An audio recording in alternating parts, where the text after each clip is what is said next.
నా సుభద్ర, నిన్ను చూస్తే నాకు జాలేస్తోంది. ఇక్కడందరూ గోరంతల్ని కొండంతలుగా చేస్తున్నారు. కోపాలేమిటి, తాపాలేమిటి? చెప్పవలసిన వాళ్ళు చెప్పవలసిన రీతిగా చెప్తే వినకేం చేస్తారు? నీకెందుకు? రాపోదా.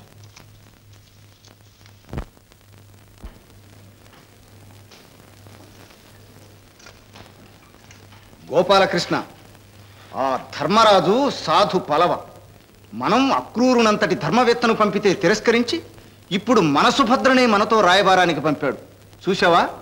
ఇంకా రాయబారాలేమిటి, మన సుభద్ర ఏమిటి అన్నగారు? నేనెవరిని చూడనక్కర్లేదు. యుద్ధయాత్ర కానివ్వండి. హా గోపాలకృష్ణ, సత్యభామాదేవి గారు ఆరంటే సుభద్రమ్మ గారు దయచేస్తున్నారు. సుభద్ర ఏమో అనుకున్నాను. గోపాలకృష్ణ, సత్యభామను నీ మీద ప్రయోగిస్తుంది. జాగ్రత్త. ఏమండి ఏమండి, ఇంత విలయం వచ్చినా ఏం పట్టించుకోకుండా వెళ్తారే? హతోస్మి, నా మీద నిన్ను ప్రయోగించారు.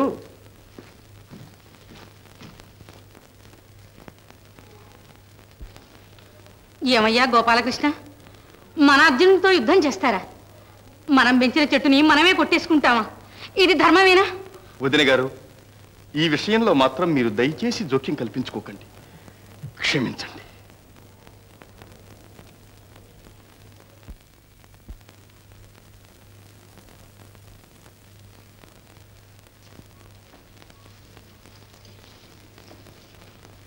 ప్రాణేశ్వర, ప్రాణేశ్వర, ఎవ్వరు వచ్చినా మీరు పలకడం లేదని నేనే వచ్చాను. సాత్రాజితీదేవి, మీరు అభిమానవతులు. నన్నిప్పుడు అనవసరంగా మాట్లాడించకండి.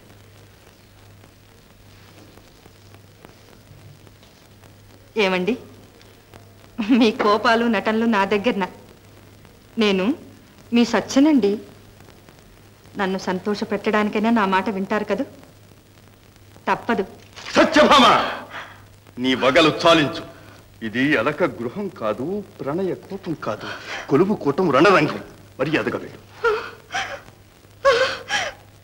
మీ ప్రేమలన్నీ నిజమనుకొని నా మాట అయినా వింటారు కదా అని వస్తే నలుగురిలో నన్ను ఇలా చులకన చేస్తారా?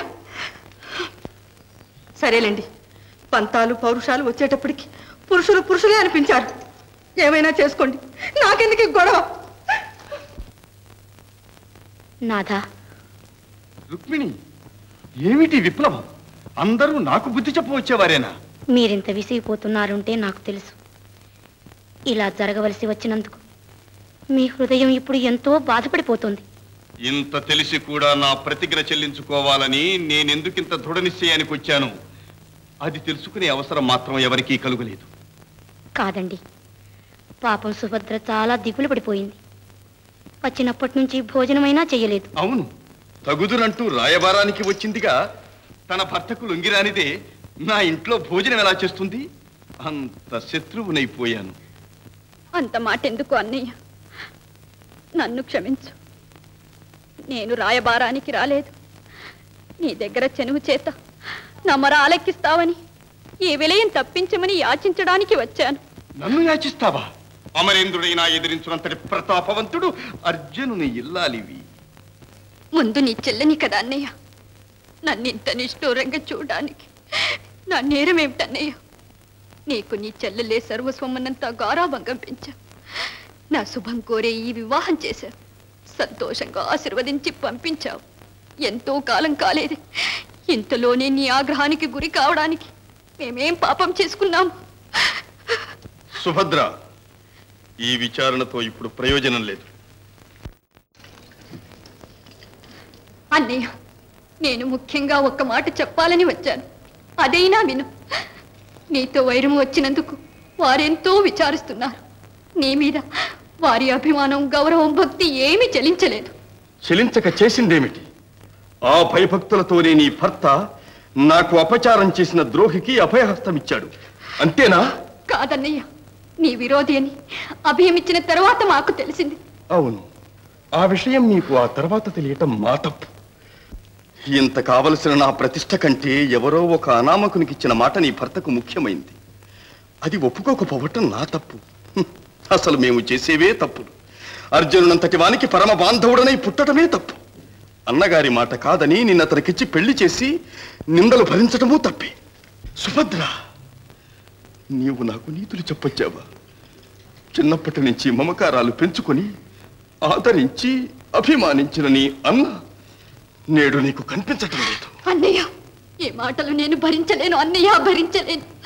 ఇంతకంటే ఆ గైనికి బదులు నీ చక్రధారులకు నన్నే బలి చేయరాదా? నీవు నన్నిలా నిరాదరిస్తావని అనుకోలేదు. నా మీద నీకున్న ప్రేమంతా ఏమైపోయింది?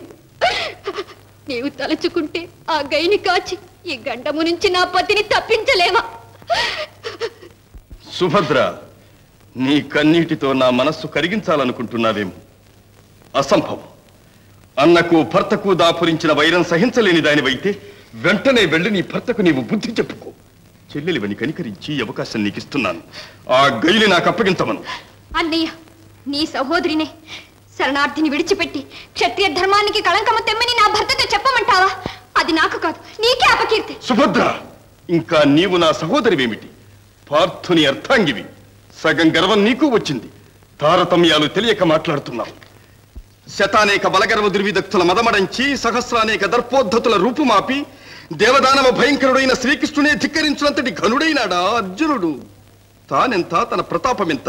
కొండతో పొట్టేలు ఢీకొన్నట్లు, సింహరాజమును కుంజలు ఎదిరించినట్లు మొండి ధైర్యంతో అహంకార మదంతో ఒళ్ళు తెలియని శివంతో పరవళ్ళు తొక్కుతున్నాడు. యుద్ధానికి దిగితే వీరుడు కాదు, వీరుడు అనిపించుకుంటాడు. అన్నయ్య, నీ ఆవేశముతో మర్చిపోతున్నావు. సాటి మహావీరుని చులకన చేసి మాట్లాడుతున్నావు. నా భర్త నీ అంతటి పరాక్రమవంతుడు, శక్తి సంపన్నుడు, ధర్మవృతుడిని నీవే గుర్తించకపోతే వారికి నన్నిచ్చి వివాహమే చేసేవాడివి కాదు. ఒక్కప్పుడు నీవు చెప్పిన మాటలే నీకు సాటి అయినా పోటీ అయినా నా భర్తే. యుద్ధము వస్తే వారు నీకేమాత్రమూ తీసిపోరు. జయాపజయాలు కూడా నీవు నేను కాదు నిర్ణయించేది. వందనము. సుభద్ర. సుభద్ర, వీరపతివ్రత, అర్జునుడు ప్రతాపవంతుడు, రణభేరి మ్రోగించిపోయింది. నాథ, యుద్ధం తప్పదా? రుక్మిణి, అవశ్యమనుభోక్తవ్యం కృతం కర్మ శుభాశుభం. భయపడకు.